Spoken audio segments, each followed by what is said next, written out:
जय श्री राधे कृष्णा। आप सभी का दिन शुभ और मंगलमय हो और भगवान श्री राधे कृष्ण की कृपा आप सभी भक्त जनों पर सदा बनी रहे। आज सुनिए भादो मास महात्म्य का अध्याय 4। मुनियों ने कहा, भगवान अब हम राजा इंद्रद्युम्न का श्रेष्ठ वृतांत सुनना चाहते हैं।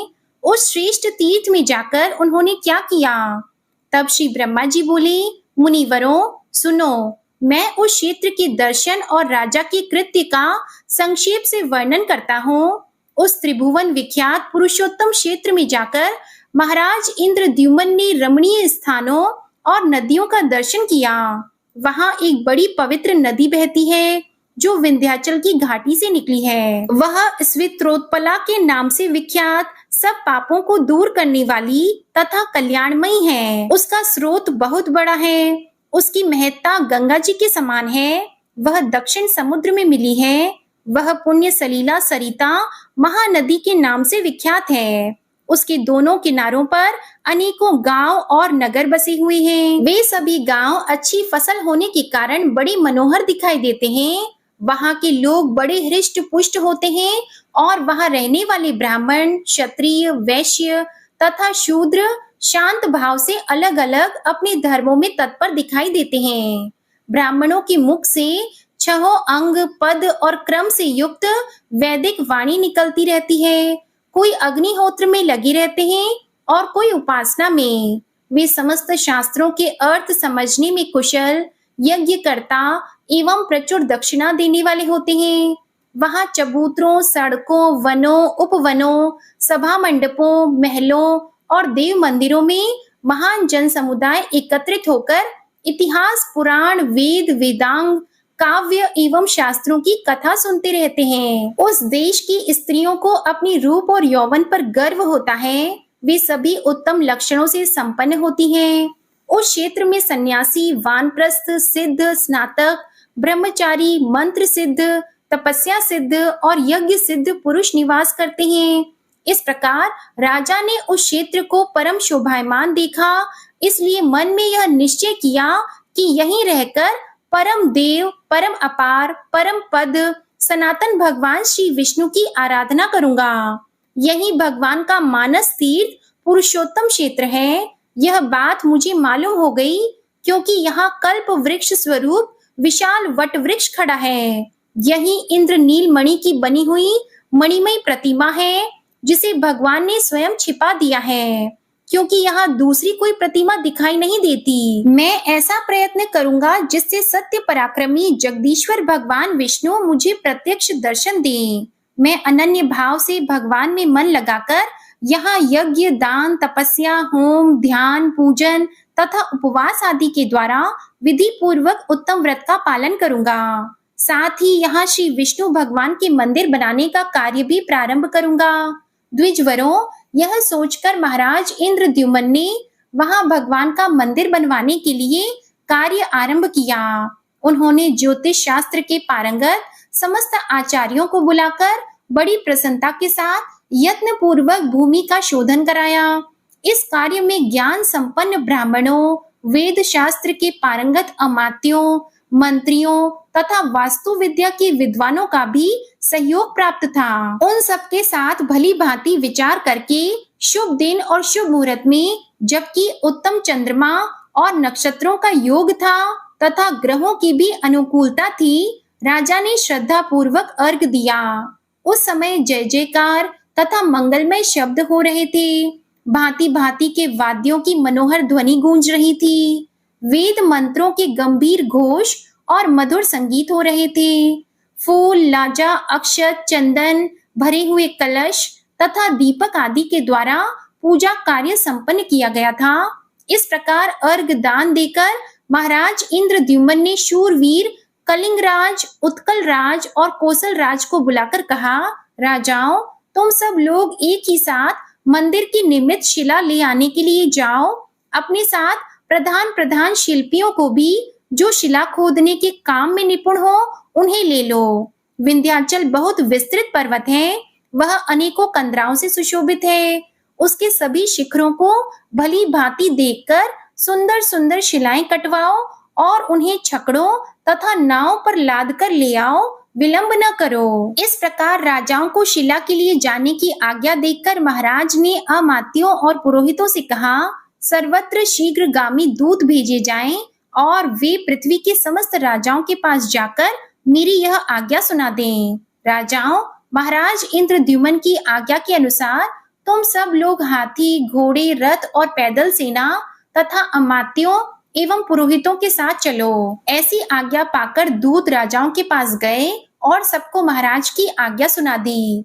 दक्षिण, पश्चिम, उत्तर एवं पूर्व देशों के रहने वाले, दूर और समीप निवास करने वाले, पर्वत तथा भिन्न भिन्न द्वीपों के निवासी नरेश महाराज इंद्रद्युम्न का आदेश सुनकर रथ, हाथी, घोड़े और पैदल सेना के साथ बहुत सारा धन लेकर भारी संख्या में एकत्रित हुए। राजाओं को अमात्यों और पुरोहितों सहित आया देखकर महाराज को बड़ी प्रसन्नता हुई। वे बोले, नृपवरों, मैं आप लोगों से कुछ निवेदन करना चाहता हूँ, सुने। यह भोग और मोक्ष प्रदान करने वाला कल्याणमय क्षेत्र है। मैं यहाँ अश्वमेध यज्ञ करना और भगवान विष्णु का मंदिर बनवाना चाहता हूँ, किंतु मैं इसे कैसे पूर्ण कर सकता हूँ, इस चिंता से मेरा चित्त व्याकुल हो रहा है। यदि आप लोग भली भांति मेरी सहायता करें तो मेरा सब कार्य संपन्न हो सकता है। महाराज इंद्रद्युम्न के ऐसा कहने पर सब राजाओं को बड़ा हर्ष हुआ। उन्होंने महाराज की आज्ञा से धन, रत्न, सुवर्ण, मणि, मोती, कंबल, मृग चर्म, सुंदर बिछौने, हीरे, पुखराज, लाल, नीलम, हाथी, घोड़े, रथ, भांति भांति के द्रव्य, भोज्य तथा अनुलेप आदि पदार्थों की वर्षा की। राजा इंद्रद्युम्न ने देखा, यज्ञ की सब सामग्री एकत्रित हो गई है और यज्ञ कर्म के ज्ञाता, वेद वेदांगों में पारंगत, शास्त्र ज्ञान में निपुण तथा सब कर्मों में कुशल ऋषि, महर्षि, देवर्षि, तपस्वी, सन्यासी तथा अग्निहोत्र परायण ब्राह्मण भी उपस्थित हैं। तब उन्होंने अपने पुरोहित से कहा, ब्राह्मण, कुछ विद्वान ब्राह्मण जो वेदों के पारंगत पंडित हो, जाकर अश्वमेध यज्ञ की सिद्धि के लिए उत्तम स्थान देखें। राजा के ऐसा कहने पर विद्वान पुरोहित ने यज्ञ कर्म में कुशल ब्राह्मणों को आगे करके शिल्पियों के साथ प्रस्थान किया और उस देश में जहां धीवरों का गांव था, विधि पूर्वक यज्ञशाला बनवाई। उसमें गली, कूचे और छतरियां भी बनवाई गई थी। सैकड़ों महल बनाए गए थे। सारा यज्ञ मंडप सुवर्ण, रत्न तथा श्रेष्ठ मणियों से विभूषित होकर इंद्र भवन के समान रमणीय दिखाई देता था। खंभों पर सुवर्ण से चित्रकारी की गई थी। दरवाजे बहुत बड़े बड़े बने हुए थे। यज्ञ के प्रत्येक भवन में शुद्ध सुवर्ण का उपयोग किया गया था।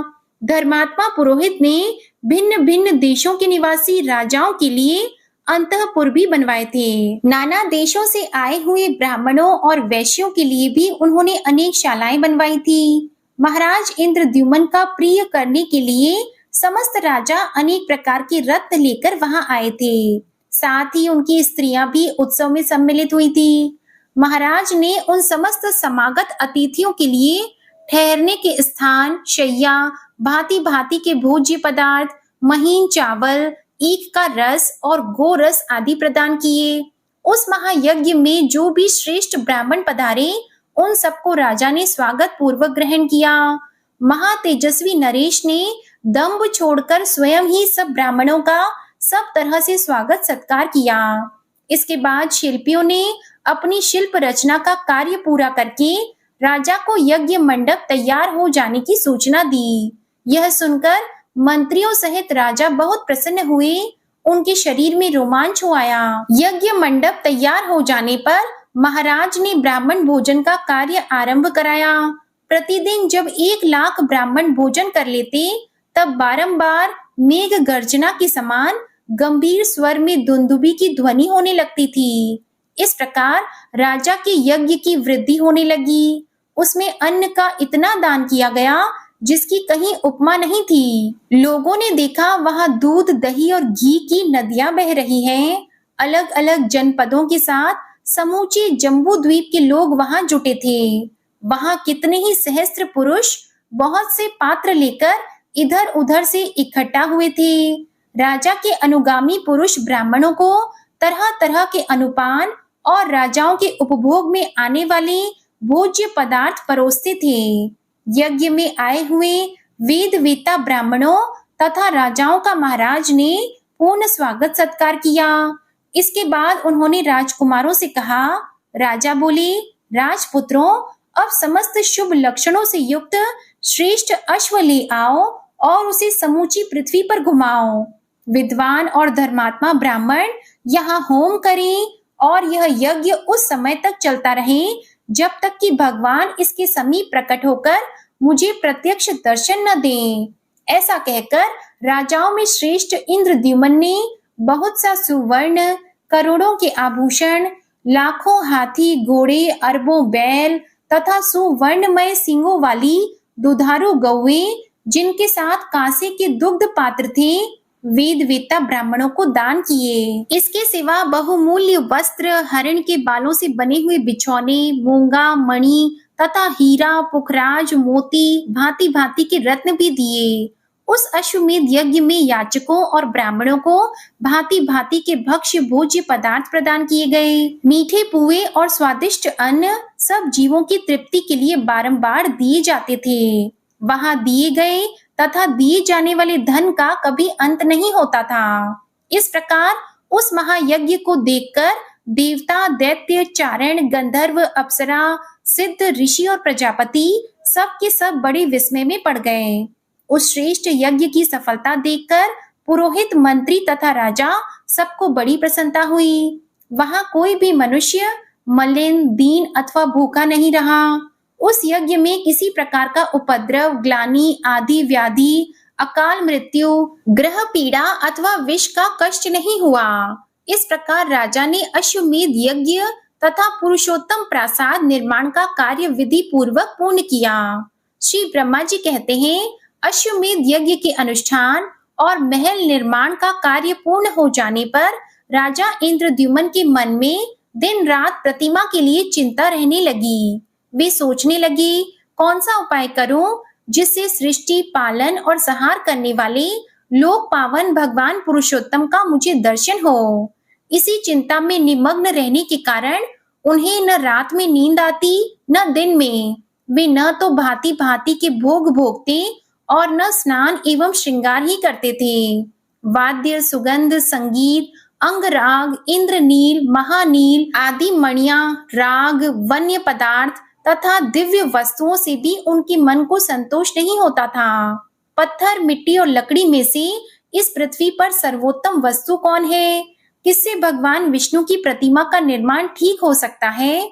इस प्रकार की चिंता में पड़े पड़े उन्होंने 5 रात्र की विधि से भगवान पुरुषोत्तम का पूजन किया और अंत में इस प्रकार स्तुति आरंभ की। हे वासुदेव, आपको नमस्कार है। आप मोक्ष के कारण हैं। आपको मेरा नमस्कार है। संपूर्ण लोकों के स्वामी परमेश्वर, आप इस जन्म मृत्यु रूपी संसार सागर से मेरा उद्धार कीजिए।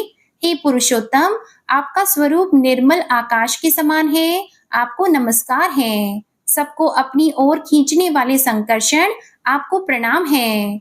धरणीधर, आप मेरी रक्षा कीजिए। हेम गर्भ की सी आभा वाले प्रभु, आपको नमस्कार है। मकरध्वज, आपको प्रणाम है। आपका श्री अंग अंजन के समान श्याम है। आपको नमस्कार है। हे नारायण, आप मुझ शरणागत की रक्षा कीजिए। बलवानों में श्रेष्ठ बलराम, लांगला युद्ध, आपको नमस्कार है। चतुर्मुख प्रपितामह, मेरी रक्षा कीजिए। नील मेघ के समान आभा वाले घनश्याम, आपको नमस्कार है। मैं भव सागर में डूबा हुआ हूँ, मेरा उद्धार कीजिए। प्रलय अग्नि के समान तेजस्वी तथा दहकते हुए नेत्रों वाले महापराक्रमी दैत्य शत्रु नरसिंह, आपको नमस्कार है। आप मेरी रक्षा कीजिए। पूर्व काल में महावराह रूप धारण कर आपने जिस प्रकार इस पृथ्वी का रसातल से उद्धार किया था, उसी प्रकार मेरा भी दुख के समुद्र से उद्धार कीजिए। कृष्ण, आपके इन वरदायक स्वरूपों का मैंने स्तवन किया है। ये बलदेव आदि जो अलग रूप से स्थित दिखाई देते हैं, आपके ही अंग हैं। देवेश, हे प्रभु, अच्युत, गरुड़ आदि पार्षद, आयुधों सहित दिक्पाल तथा केशव आदि जो आपके अन्य भेद मनीषियों द्वारा बताए गए हैं, उन सबका मैंने पूजन किया है। प्रसन्न और विशाल नेत्रों वाले जगन्नाथ, पूर्वोक्त सब स्वरूपों के साथ मैंने आपका स्तवन और वंदन किया है। आप मुझे धर्म, अर्थ, काम और मोक्ष देने वाला वर प्रदान करें। हरि, संकर्षण आदि जो आपके भेद बताए गए हैं, वे सब आपकी पूजा के लिए ही प्रकट हुए हैं, अतः वे आपके ही आश्रित हैं। देवेश, वस्तुतः आप में कोई भेद नहीं है। आपके जो अनेक प्रकार के रूप बताए जाते हैं, वे सब उपचार से ही कहे गए हैं। आप तो अद्वैत हैं, फिर कोई भी मनुष्य आपको द्वैत रूप कैसे कह सकता है? हरि, आप एकमात्र व्यापक, चित स्वभाव तथा निरंजन हैं। आपका जो परम स्वरूप है, वह भाव और अभाव से रहित, निर्लेप, निर्गुण, श्रेष्ठ, कूटस्थ, अचल, ध्रुव, समस्त उपाधियों से निर्मुक्त और सत्ता मात्र रूप से स्थित है। लोकेश, मैं आपके सिवा और किसी को नहीं देखता जिसकी शरण में जाऊं। हे कमलाकांत, मधुसूदन, मुझ पर प्रसन्न होइए। मैं बुढ़ापे और सैकड़ों व्याधियों से युक्त होकर भांति भांति के दुखों से पीड़ित हूँ तथा अपने कर्म पाश में बंधकर हर्ष शोक में मग्न होकर विवेक शून्य हो गया हूँ। अत्यंत भयंकर घोर संसार समुद्र में गिरा हुआ हूँ। यह विषय रूपी जल राशि के कारण दुस्तर है। इसमें राग द्वेष रूपी मद से भरे पड़े हैं। इंद्रिय रूपी भंवरों से यह बहुत गहरा प्रतीत होता है। इसमें तृष्णा और शोक रूपी लहरें व्याप्त हैं। यहाँ न कोई आश्रय है, न कोई अवलंब। यह सारहीन एवं अत्यंत चंचल है। प्रभु, मैं माया से मोहित होकर इसके भीतर बहुत लंबे समय से भटक रहा हूँ। हजारों भिन्न भिन्न योनियों में बार बार जन्म लेता हूँ। जनार्दन, मैंने इस संसार में नाना प्रकार के हजारों जन्म धारण किए हैं। अंगों सहित वेद, नाना प्रकार के शास्त्र, इतिहास, पुराण तथा अनेक शिल्पों का अध्ययन किया है। यहाँ मुझे कभी असंतोष मिला है, कभी संतोष, कभी धन का संग्रह किया है, कभी हानि उठाई है और कभी बहुत खर्च किए हैं। हे जगन्नाथ, इस प्रकार मैंने रास वृद्धि, उदय और अस्त अनेक बार देखे हैं। स्त्री, शत्रु, मित्र तथा बंधु बांधवों के संयोग और वियोग भी देखने को मिले हैं। मैंने अनेक पिता देखे हैं और अनेक माताओं का दर्शन किया है। अनेक प्रकार के जो दुख और सुख हैं, उनके अनुभव का भी मुझे अवसर मिला है। भाई, बंधु, पुत्र और कुटुंबी भी प्राप्त हुए हैं। हे देव, धनी क्षत्रियों, दरिद्र तपस्वियों, राजाओं, राजा के सेवकों तथा अन्य देहधारियों के घरों में भी मैं अनेक बार उत्पन्न हो चुका हूँ। नाथ, मुझे अनेकों बार ऐसे मनुष्यों का दास होना पड़ा है जो स्वयं दूसरों के दास हैं। मैं दरिद्र, धनी और स्वामी भी रह चुका हूँ। मुझे दूसरों ने मारा और मेरे हाथ से दूसरे मारे गए। मुझे दूसरों ने मरवाया और मैंने भी दूसरों की हत्या करवाई। मुझे दूसरों ने और मैंने दूसरों को अनेकों बार दान दिए हैं। जनार्दन, पिता, माता, सुहृद, भाई और पत्नी के लिए मैंने लज्जा छोड़कर धनियों, श्रोतियों, दरिद्रों और तपस्वियों के सामने दीनता से भरी बातें की है। प्रभो, देवता, पशु, पक्षी, मनुष्य तथा अन्य स्थावर जंगम भूतों में ऐसा कोई स्थान नहीं है जहाँ मेरा जाना न हुआ हो। जगतपते, कभी नरक में और कभी स्वर्ग में मेरा निवास रहा है। कभी मनुष्य लोक में और कभी तिर्यक योनियों में जन्म लेना पड़ा है। सुरश्रेष्ठ, जैसे रहट में रस्सी से बंधी हुई घटी कभी ऊपर जाती, कभी नीचे आती और कभी बीच में ठहरी रहती है, उसी प्रकार मैं कर्म रूपी रज्जु में बंधकर दैव योग से ऊपर नीचे तथा मध्यवर्ती लोक में भटकता रहता हूँ। इस प्रकार यह संसार चक्र बड़ा ही भयानक एवं रोमांचकारी है। मैं इसमें दीर्घ काल से घूम रहा हूँ, किंतु कभी इसका अंत नहीं दिखाई देता। समझ में नहीं आता अब क्या करूं। हरे, हमारी संपूर्ण इंद्रियां व्याकुल हो गई हैं।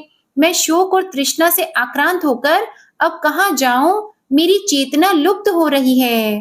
देव, इस समय व्याकुल होकर मैं आपकी शरण में आया हूँ। कृष्ण, मैं संसार समुद्र में डूबकर दुख भोगता हूँ, मुझे बचाइए। हे जगन्नाथ, यदि आप मुझे अपना भक्त मानते हैं तो मुझ पर कृपा कीजिए। आपके सिवा दूसरा कोई ऐसा बंधु नहीं है जो मेरी चिंता करेगा। देव प्रभु, आप जैसे स्वामी की शरण में आकर अब मुझे जीवन मरण अथवा योग क्षेम के लिए कोई भी भय नहीं होता।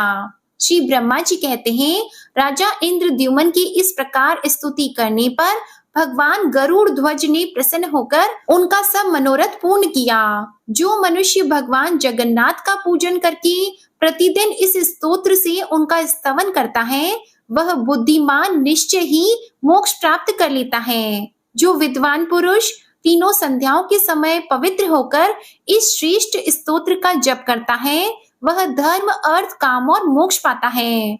जो एकाग्रचित होकर इसका पाठ या श्रवण करता है अथवा दूसरों को सुनाता है, वह पाप रहित होकर भगवान विष्णु के सनातन धाम में जाता है। यह स्तोत्र परम प्रशंसनीय, पापों को दूर करने वाला, भोग और मोक्ष देने वाला, कल्याणमय, गोपनीय, अत्यंत दुर्लभ तथा पवित्र है। इसे जिस किसी मनुष्य को नहीं देना चाहिए, नास्तिक, मूर्ख, कृतघ्न, मानी, दुष्ट बुद्धि तथा अभक्त मनुष्य को कभी इसका उपदेश न दे। जिसके हृदय में भक्ति हो, जो गुणवान, शीलवान, विष्णु भक्त, शांत तथा श्रद्धा पूर्वक अनुष्ठान करने वाला हो, उसी को इसका उपदेश देना चाहिए। जो निर्मल हृदय वाले मनुष्य उन परम सूक्ष्म नित्य पुराण पुरुष मुरारी श्री विष्णु भगवान का ध्यान करते हैं, वे मुक्ति के भागी होकर भगवान विष्णु के धाम में प्रवेश कर जाते हैं। ठीक उसी तरह जैसे मंत्रों द्वारा यज्ञ की अग्नि में हवन किया हुआ हविष्य भगवान विष्णु को प्राप्त होता है। इसके बाद राजा इंद्रद्युम्न को भगवान के दर्शन किस प्रकार हुए, भगवान की प्रतिमाओं का निर्माण कैसे किया, स्थापना कैसे की, इसका वृतांत आप अगले अध्याय में सुनिएगा। प्रिय भक्त जनों, सनातन हिंदू धर्म में तुलसी के पौधे को अत्यंत ही पवित्र और शुभ फलदायी पौधा माना गया है, क्योंकि इसमें तीनों लोकों के स्वामी भगवान श्री हरि विष्णु का वास होता है। इसलिए इसे विष्णु प्रिया भी कहा जाता है। जिस घर में तुलसी का पौधा होता है, उस घर में कभी गरीबी और दरिद्रता नहीं आती। जो स्त्री पुरुष नित्य श्रद्धा से तुलसी पर जल अर्पित करता है और पूजा पाठ करता है, उस पर भगवान विष्णु की कृपा बरसती है और मृत्यु के बाद उसे उच्च योनि में जन्म मिलता है। द्वापर युग की बात है, भगवान शिव जी और माता पार्वती कैलाश पर्वत पर एक शिला पर बैठे हुए थे और पृथ्वी लोक के सुंदर एवं मनमोहक दृश्य का आनंद ले रहे थे। तभी अचानक से माता पार्वती की दृष्टि द्वारिका नगरी पर पड़ी, जहां भगवान श्री कृष्ण तुलसी के पौधे पर जल अर्पित कर रहे थे। ऐसा अद्भुत दृश्य देखकर माता पार्वती भाव विभोर हो उठी और भगवान शिव जी की तरफ देखकर बोली, हे नाथ, द्वारिका नगरी में देखिए कितना अद्भुत दृश्य है। भगवान श्री कृष्ण तुलसी जी की पूजा आराधना कर रहे हैं और उन पर जल अर्पित कर रहे हैं। माता पार्वती की बात सुनकर भगवान शिव जी मंद मुस्कान के साथ बोले, हे देवी, यह दृश्य तो अत्यंत ही सुंदर और मन को मोह लेने वाला है। तभी माता पार्वती ने उत्सुकता से भगवान शिव जी से पूछा, हे नाथ, मैं यह जानना चाहती हूँ कि तुलसी के पौधे पर जल अर्पित करने से किस पुण्य की प्राप्ति होती है और तुलसी पर जल अर्पित करने के नियम क्या हैं? माता पार्वती के पूछने पर भगवान शिव जी ने कहा, हे महादेवी, इस संबंध में मैं तुम्हें एक अत्यंत ही सुंदर और पौराणिक कथा सुनाता हूँ, जिसे सुनने के बाद आपको यह पता चल जाएगा कि तुलसी पर जल चढ़ाने से किस पुण्य की प्राप्ति होती है। कथा आरंभ करते हुए भगवान शिव जी ने कहा, हे देवी, चंद्रोदय राज्य में रामेश्वर नाम का एक ब्राह्मण रहता था। आगे भगवान शिव ने कहा, हे महादेवी, रामेश्वर जन्म से तो ब्राह्मण था, परंतु उसका आचरण ब्राह्मण धर्म से बिल्कुल विपरीत था। उसका मन, वचन और कर्म तीनों ही भ्रष्ट थे।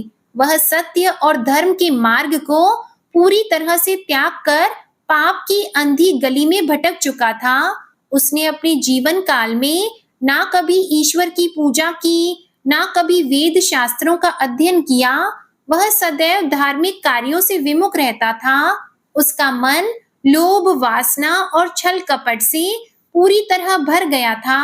वह अपनी जीविका चलाने के लिए दूसरों के घरों में चोरी करता, पशु, चर्म और अन्य तामसिक वस्तुएं बेचकर धन कमाता और उसी से अपनी जीविका चलाता था। उसका मन कभी भी शुभ कार्यों में नहीं लगता। झूठ बोलने की उसे बुरी आदत लग चुकी थी। वह दूसरों के साथ विश्वासघात करता और अपने लाभ के लिए दूसरों को भ्रम में डाल देता। वह अपने आसपास के लोगों की संपत्ति पर दृष्टि रखता और किसी न किसी उपाय से उन्हें हानि पहुंचाने की चेष्टा करता। वह सुबह से लेकर शाम तक धन के पीछे भागता रहता और रात्रि होते ही वेश्याओं की संगति में लीन हो जाता।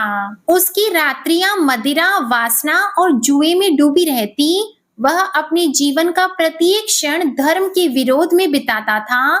उसने कभी किसी भूखे को अन्न नहीं दिया, ना किसी पीड़ित की सहायता की और ना ही किसी सत्पुरुष या संत का सत्संग सुना। उसकी बुद्धि इतनी मलिन हो चुकी थी कि वह पाप को भी पुण्य समझने लगा। उसने अपने मुख से कभी ईश्वर का नाम नहीं लिया। धीरे धीरे सारे नगरवासियों को रामेश्वर के कुकृत्यों के बारे में पता चल गया। एक दिन नगर के कुछ ब्राह्मण उसके पास आए और उसे बहुत डराया, धमकाया और क्रोधित होकर बोले, रामेश्वर, यदि तूने बुरे कर्मों का त्याग नहीं किया तो तुझे यह नगर छोड़ना होगा। इतना कहकर वे ब्राह्मण अपने अपने घर चले गए। उनके जाने के बाद रामेश्वर मन ही मन सोचने लगा, अब यहाँ रुकना उचित नहीं है। अगले दिन सुबह होते ही रामेश्वर देवपुर राज्य की ओर चल देता है। रास्ते में उसे गंगा नदी मिली और वह वहीं पर रुक गया। उसने देखा उस नदी में स्नान करने के लिए लोगों की बहुत भीड़ लगी हुई है। उसने तुरंत अपने वस्त्र बदले और ब्राह्मण के वस्त्र धारण करके नदी किनारे बने हुए एक आश्रम में जा पहुंचा। उस आश्रम में अनेक विद्वान ब्राह्मण पुराणों का पठन और भगवान विष्णु की स्तुति कर रहे थे। वह पाखंडी रामेश्वर भी ढोंग करता हुआ वहीं पर उनके साथ बैठ गया। उन विद्वान ब्राह्मणों के साथ रहकर उसे भी भगवान का नाम सुनने का अवसर मिला। वह उस स्थान पर 1 मास तक रुका और आनंद लिया। आगे की कथा सुनाते हुए भगवान शिव जी कहते हैं, हे महादेवी, वहां पर आए हुए श्रद्धालुओं ने स्नान करने के बाद पूजन किया और गौ दान करके सभी ब्राह्मणों को भोजन कराया। उन्हीं के साथ पापी रामेश्वर ने भी बैठकर भोजन किया और भगवान का प्रसाद ग्रहण किया। उसी आश्रम में एक तुलसी का पौधा था। वह ब्राह्मण जाने अनजाने में उस तुलसी के पौधे में नित्य पानी डालता था। उसके मन में कोई विचार नहीं था कि वह क्या कर रहा है। वह रोज सुबह उठकर पात्र में पानी लेकर तुलसी के पौधे में डालता रहता था। एक दिन वह सभी ब्राह्मणों के साथ नदी में स्नान करने के लिए गया। तभी उसे एक मकर अर्थात मगरमच्छ ने आकर अपने जबड़ों में जकड़ लिया और उसे मृत्यु के घाट उतार दिया। यह देखकर अन्य सभी ब्राह्मण हतप्रभ रह गए और उसे मकर के मुख से छुड़ाकर बाहर लाए। उसी समय उस स्थान पर यम के 2 देवदूत प्रकट हुए।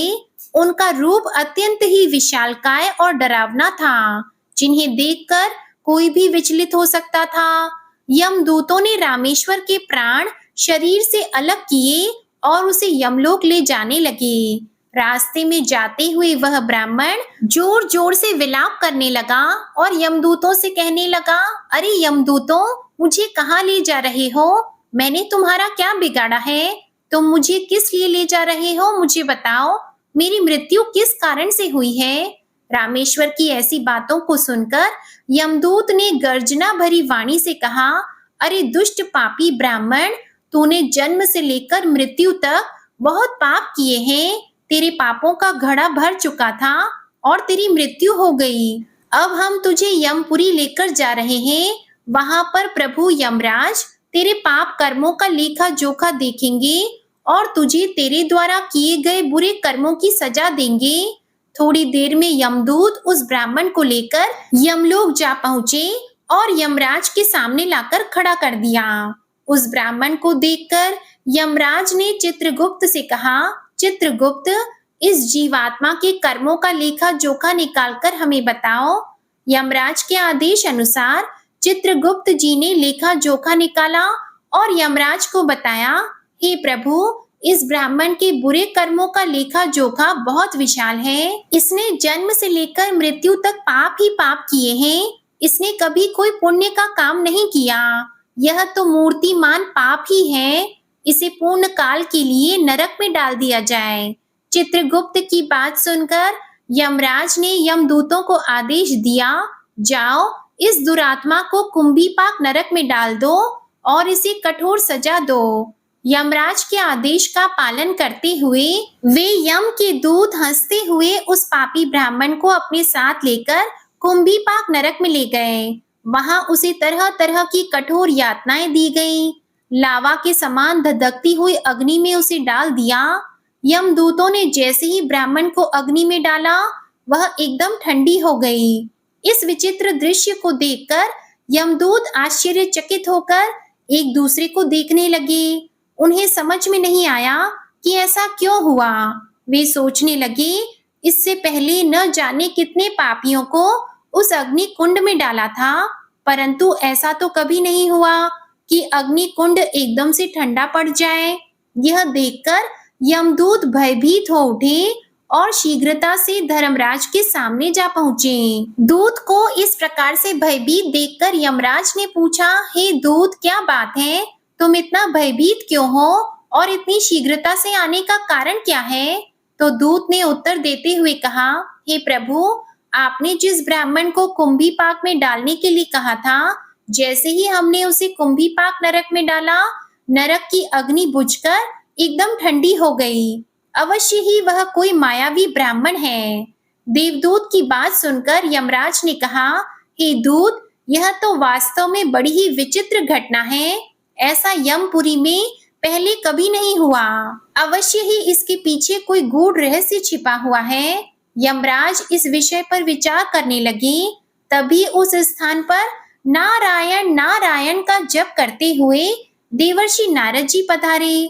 देवर्षि नारद को देखकर यमराज अत्यंत प्रसन्न होते हैं और उन्हें प्रणाम करके उनका स्वागत करते हैं। फिर यमराज नारद जी से कहते हैं, हे देवर्षि, आप उचित समय पर आए हैं। हमने आज एक अत्यंत पापी ब्राह्मण को कुंभीपाक नरक में गिराया है, किंतु उसके गिरते ही नरक की अग्नि ठंडी पड़ गई। ऐसा कैसे हो सकता है?